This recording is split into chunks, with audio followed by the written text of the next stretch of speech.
Hey guys, in this video we're going to take a look at how you can enable or disable share focus status on the iPhone 15 series. First, let's go back to the home screen by swiping up at the bottom of the screen.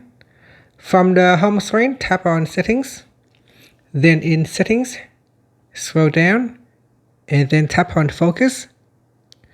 Next, tap on Focus Status. At the top here, tap on the Share Focus Status. Tap on the toggle button to switch it off or turn it on. Now I said here, what is focus status? When you give an app permission, it can share that you have notifications silenced when using focus. For example, messages lets your contacts know you have notifications silenced. And that's it. Tap on Done to finish. And finally, you can swipe up to go back to the home screen. Thank you for watching this video. Please like and subscribe to my channel for more videos.